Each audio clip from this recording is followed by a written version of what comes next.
Hey everybody, I'm Liz. And I'm Rob. And And we we're are Liz and Rob. Rob. Liz Rob. Liz and Rob. Liz and Rob. Liz Rob. Liz and Rob. That's better. Liz and Rob.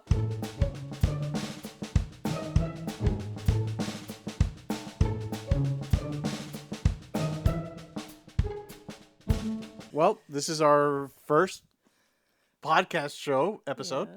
We're going to start every episode a very certain way. And this is actually a bit of a tribute to Liz's mom, because she had a great piece of advice, we've been married now 32 years, and we have done it for all 32 years. So I'm going to let you explain what that is.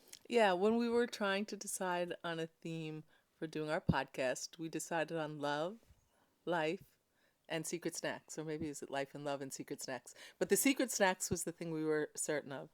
And we're going to start each episode by presenting each other with a secret snack that we are sharing together. And it goes back to when we were first married. When we first married, I was still teaching middle school, and I was getting up at 5 o'clock in the morning to get ready to get out. And Rob was working as a stand-up in addition to doing filmmaking. So a lot of times he would get in at 3 in the morning. And So I was a stand-up and a filmmaker, so we were rolling in the buck. But anyway, so when we got married and I moved in with him, he would be on the road and he'd get in at 3 in the morning, and I would be getting up at 5, and sometimes we went a couple of days without seeing each other really and spending time together. And I was talking to my mom, and she said to me, she loved Rob, by the way, she adored Rob. And before I explain about the secret snacks, the first Christmas we were together, my mom said to me, I see that Rob wears a lot of jewelry. I wonder if he would want all of my silver bracelets. So I was like, you've never offered me your silver bracelets, but you got her silver bracelets. So Just give me your platinum wedding ring. Like she didn't give it to my wife. So anyway, Yeah. But what my mom said to me was, it's really important that you break bread together every day.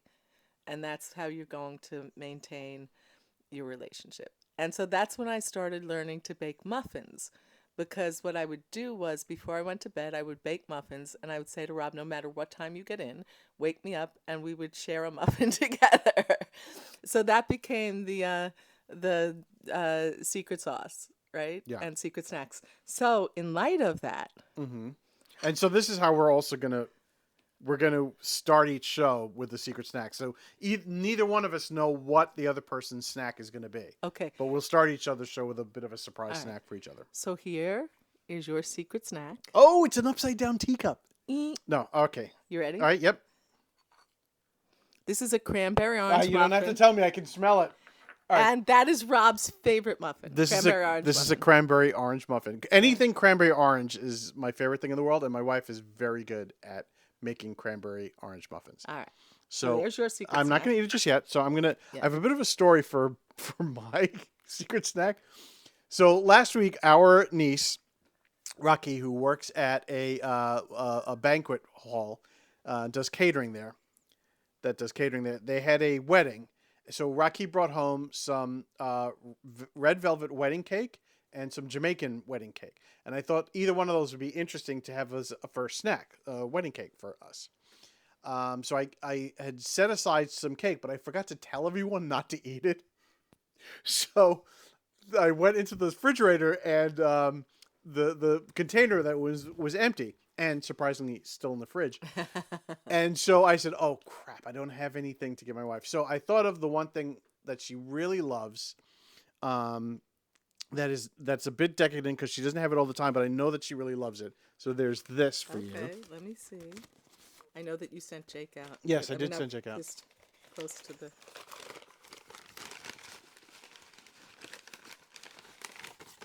And that is a Boston cream donut. Oh my goodness, it really is my favorite. It was my dad's favorite. And Was so it? I was thinking about my dad. Yeah. all right. I was There you thinking go. about So my there's dad. a connection now Okay. with your mom and your dad. So who eat what? You want a plate for that? No, we can share. Nope, We can share. we can share a plate. So who's gonna eat and who's gonna talk? We will eat while we're talking. We also have tea, by the way, too. So what are you having tea wise? So I am having this is a honey chai in my, I don't know if you can see it, dragonfly cup. And you are having. I'm having lemon ginger in my personal cup, which is also labeled "The Tears of My Enemies." All right. So here we go. So we're going to talk about life, love, and have our secret snacks. Secret snacks. So there's a beginning to all of this, right? How did we start, and why is the title Liz and Rob one word? I'm gonna let you explain what that is Okay. Let me chew first. while you're eating your Boston cream donut. My very first school that I taught at was a school called St. Benedict Joseph Labre in Richmond Hill, New York.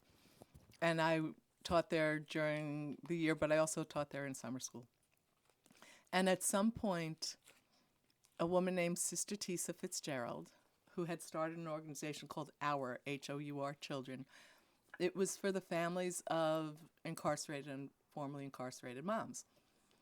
And they took a whole bunch, three different convents around Queens, and they turned them into homes. One of them was for kids who were a little older whose moms were currently incarcerated. One was for the moms who came out and they were transitioning with their children with them. Right. And the other was And more... so, wait, just to be specific, Yeah. in New York State, if you are incarcerated and you have a child under the age of 1, if you're pregnant when you go in, yeah. That's correct, and you give birth in prison, you can hold on to the child until they're 1 year old.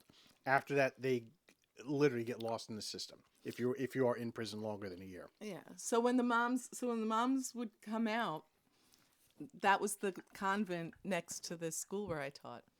And I went over there just to say hello, and one of the women said, "Are you here to babysit?"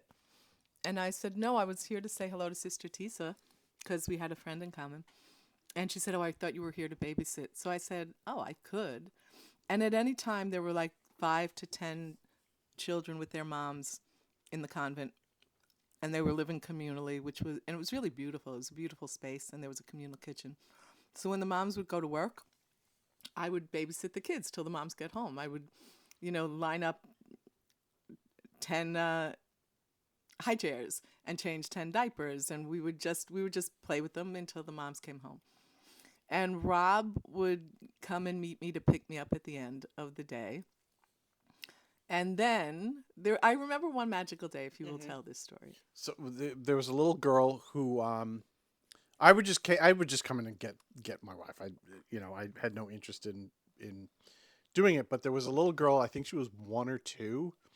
She was almost 2. And I'm guessing her dad was sort of a Hispanic man with a mustache and a goatee, which I had at the time. And she kept thinking I was him.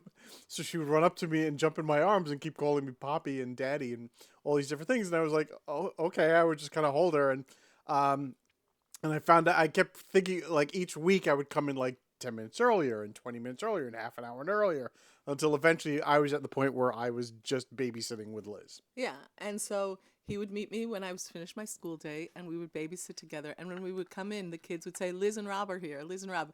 And I said, they were little, right? They were all toddler age. Yeah. And I said, I don't think they knew which one was Liz and which one was Rob, or that we weren't Liz They and Rob. just knew me as Lewis as a collective. So we became Liz and Rob. So that's when we were deciding on what we wanted to present together. That was what we came up as the title. And that's been sort of a working name for us whenever we do things together. It's just, we're Liz and Rob. Much like Cat Dog. Yeah. And I think what I wanted to do now was just talk about why in this moment we wanted to start a podcast. Mm-hmm. And part of it is our lives have gotten super busy. Right. And right now we're in the middle of a shoot. Our boys are filming their first feature film. Mm-hmm. And we have busy lives together, but we also have busy lives individually. Right. So we thought we would do this podcast as a way to do that check-in. We wanted to do a weekly check-in where we connect. And honestly spend this kind of time together. Yeah. And there was one other inspiration that I wanted to name. And I have a friend who was a former student, and his name is Marco Benitez. And years ago, I would just post stories on Facebook about our family and our lives and our kids. And he had reached out to me and said, "Ms. G, I think that should be a podcast. You and your family should just do a podcast when you tell stories about your lives." So Marco is still a friend and he's in my life. And I was really thinking, when Rob and I were thinking about what we wanted to do together as a creative endeavor, because we all have our separate creative endeavors as a family, we wanted to do something together. We decided it would be a podcast. And we really just talk about what came up in our lives and how we kind of make our choices as individuals and as parents and as a family. Right. So that's that. So, Yeah. what should we talk about now that we've explained all of this? We could talk about our own origin story, or we could save that for a separate. We can talk about that. Go ahead. All right. So, do you want to talk about how we first met? Yes. Okay. Well, it's kind of complicated, I think. So I was stand-up back in, this was 1988. Yep. Show you just how old we are. And I was doing stand-up, and I had done stand-up a couple of times at a different club called Stand Up New York, not realizing that I was there with a bunch of other comics who we were all just starting at the same time. One of which was a guy by the name of Rich Bogle, who was both a lawyer and a comic. So I knew him because he was a comic, not realizing that Liz knew him because they were both in law school. And so I would go to this club we would go to the club, do our open mic nights or whatever it was there. And this was in the city. And Liz would come to the show. So she actually had seen me, but we had not met. So then a little while later, we were at a club out here on the island. And I saw her in the audience. And I went to Rich and I was like, wow, that girl is really, she's really cute. And so Rich was like, oh, I went to law school with her. So like, oh, let's set something up here. And I'm going to let you continue that because the rest is really embarrassing. Okay. So, I'll backtrack a little. I did go to law school, and I went to Fordham Law for 2 years. But at the beginning of my second year, I realized as much as I loved the law, I didn't want to be a lawyer.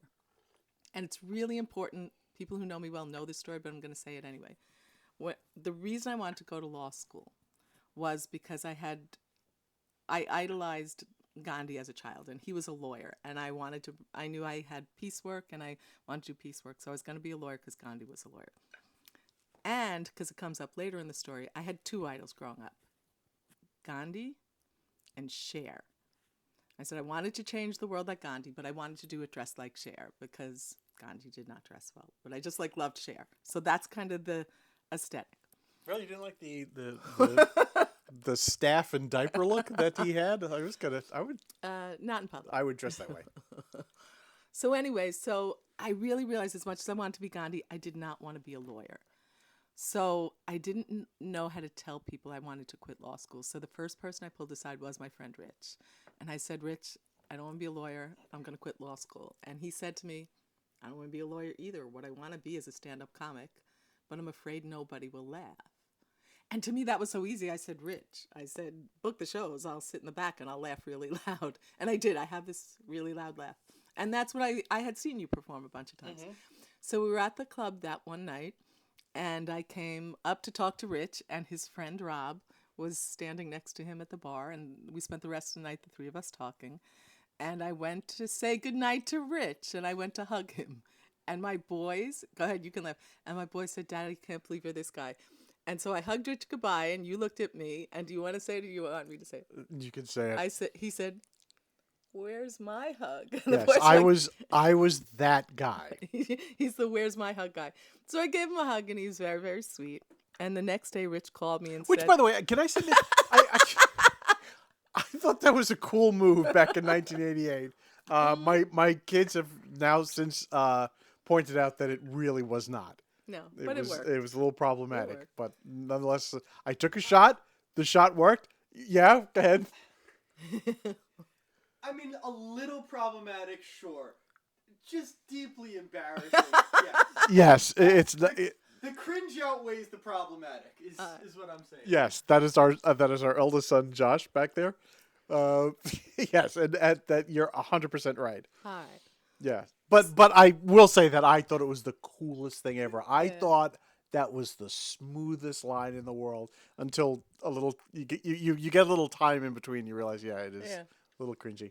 So anyway, so the next day, Rich called me and he said, "Guess who liked you?" And I'm like, "Well, I talked to one person. What are we in the fourth grade, right?" So he said, and then he said, and he wants to invite you to this event he has, but he's out of town on a gig, so he wants you to call his answering machine and tell him if you will go with So him. again, let's backtrack on this.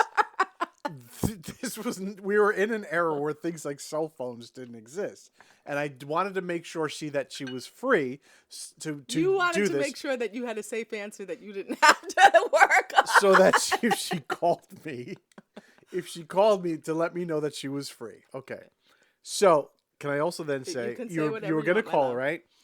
I decided that because I didn't know when she was going to call me, that when the gig was over, I was supposed to spend the night and come back in the morning. I decided to, once the gig was over, to drive back home. And it was like a 4 or 5 hour drive back home. So I got home really late in the night or early in the next morning, depending on how you look at it. So I was passed out. Please go ahead. Okay. So it was that day that I discovered that Catholic school teachers and comics keep very different hours because Rich had said he's not going to be there. This is his phone number. Leave an answering machine message. So I practiced what I was going to say, and I pick up the phone and I dial. It's like 3 p.m, and I went to get ready to leave the message, and you picked up. Mm-hmm. Yeah, you picked up, and I said, "Hi, this is Liz," and you said. And now I picked up because the phone woke me up. So I was just So he really said- groggy. he I was said, like, yeah. Who? And I said, my friend Rich said you liked me. And it was like just embarrassing. But anyway, so he'd asked me if I wanted to go to this event. And I thought that I would. And I want to tell the rest of the story because I think this is the funny part that sealed it. At the same time, I was teaching. And I don't know if you guys remember grammar school. And a lot of times they bring people into the school for assemblies and things to sell magazines or chocolate, and they gather all the kids. And we had one of those people, and there was a gentleman there who was there to kind of give a pitch to the kids. And as he was leaving my classroom, he turned to me and he said, "How would I get your phone number?" And I got startled. It was like, it didn't seem professional or whatever, but I said, "You wouldn't." I said, "If you want to leave my phone number downstairs, you leave your phone number downstairs, I might get back to you." And then I panicked because I didn't know what to do because these two people had asked me out and I didn't know what to do. So I called my older sister, who is the rational, reasonable, kind of sensible one. So I said to my sister, "Mary, these two guys asked me out." And she knew who you were because she had been to some of Rich's shows. I said, "Rob, the comic." I said, "But this other guy who came to the school." And without even a beat, she said to me, "Liz, if you date the comic, he will take you places where you can dress like Cher." And that is the reason that I said yes to going out with you. Which is great because when you realize the amount of broken down bars that I would play, there's no way she could have actually dressed like Cher. Oh, no, I did. It's like the New Year's Eves and stuff you did, yeah. But anyway, so that was that's our origin story. Mm-hmm. And so I think for this opening one, we're going to kind of keep it short and sweet just as an introduction. Right. And we said, so we're Liz and Rob, and we're going to do a weekly check-in. Right. And for the most part, actually, though not in the month of September, we'll probably have to do these like Mondays or Wednesdays. Our plan is to do these on Fridays right after your tea parties on Thursday, so that you have something you can check in on there, and I have the week to check in on there, and then we will drop these every Monday. So what you're seeing now is will be Monday the 1st, September 1st, the 2nd, but we shot this Friday the 30th. And do you want me to say a little bit about that for people who might not know about the tea party? Yes. Every week, weather permitting, on a Thursday, I throw a tea party in Bryant Park. We've done it for 11 years, and we call it the Beloved Community. And we talked. And it's a tea, zany play on words. That's why we're drinking tea. And we started out today by talking about an inspiration by my mom that led to us kind of regularly checking in with Secret Snacks. But this was in honor of my dad. It started out accidentally because in the summers, every summer in Bryant Park on a Thursday during lunch hour, they have Broadway in Bryant Park. So the actual Broadway stars, who are just a block away, come and sing on the stage, and it was a weekly event. And I was looking for free things to do in the city with our boys. And I put it out on Facebook. I said, hey, I'm coming with a picnic lunch if anyone wants to stop by. So people were stopping by, and it was through the summer. And towards the end of the summer, it was a day like today, right? We got to chill the last 2 days. That first end of summer chill that you get in the air, the people who were gathered and hanging out with us, a bunch of them left to go get a cup of coffee. But one of my friends said, I prefer a cup of tea. And I said, me too. I said, but then she said she only liked drinking tea out of a real china cup. And so I said, I have all these cups at home that were my mother's and grandmother's, and they sit in a cabinet and do nothing. And I said, next week I'll come and I'll bring 2 cups and a thermos full of tea. And the next week I got up and I said, well, if you're bringing 2 cups, you should bring 4 cups. And I had it was a shoebox. The first thing was a shoebox. And I brought a thermos full of tea and a blueberry bread. And it grew from there.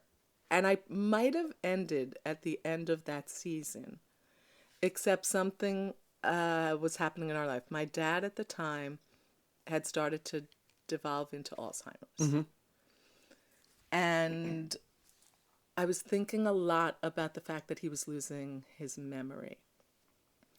And my father in the 1960s, well, my father was a college professor, but in the 60s, the early 60s, he was a real activist, especially around civil rights. And my first memory of the world was the assassination of Dr. King, because it was the first time I cried. I know it was the first time I saw my dad cry while he was watching the television. And I was only 4, but I knew who Dr. King was. And I said, Daddy, I don't really understand why someone would want to kill someone like Martin Luther King. And he said to me, I think all the time about the mission that he gave me, he said to me, there are some things we will never understand, but the work that Martin left incomplete was what he called the beloved community. And he said, that's your job. You're here to create beloved community. And at the end of that first summer and into the fall, a lot of people had started to gather. And we were sitting around late night having tea. And I thought about Dr. King's vision of the beloved community was where everybody had an equal seat at the table, that everyone should have equal access, or the beloved community is where everyone had equal access to all the goods of the society, equal access to justice and education and all of the goods of the society. And I realized there was a similar vibe happening around the table. When people passed by, we would invite them and sit. And one of my friends, a couple of years later, coined it the beloved community, TEA. And so we gather every Thursday. And at this point, especially in the summer, we get there around 11 in the morning and we stay till the park closes. And so I don't usually see you in that day. So that's like the one day we're apart and you're going off and doing your magical thing and I'm doing my magical thing. So we figured Friday would be a good time for us to come and together and talk about what's going on and how we feel about all of it, right? The life in the world. And just to be clear, it's not like I don't go because I don't want to. Thursday's that one day where there's no one home and I can just work without being interrupted and I can get a bunch of things done that I normally wouldn't during the week, or at least as efficiently as I could during the week, where it's just me by myself. And if I have no work, I could just sit around and watch movies. Yeah. All right, so I think that's it for today. Yeah, I think that's it. But I mean, we have a lot to talk about. We'll I think in upcoming episodes we'll talk about friends of ours. We'll talk about we talked about how we first met. There's a great story about our first date. We can talk about that. But it's not just about us. I think it's just about how we see the world, and so we will have the world around us to talk about as well. And a bunch of stuff. We'll have some guests on, I suppose. At least one of our kids, I'm sure we'll have on the show at some point. You heard one of their voices earlier, but that's it. And I think that's how we're going to end it right now. All right. And we're also going to end each episode with how we end each day. And that's saying, I love you. I love you. I was like, where is he going with this? All right. I love you. Bye. Bye.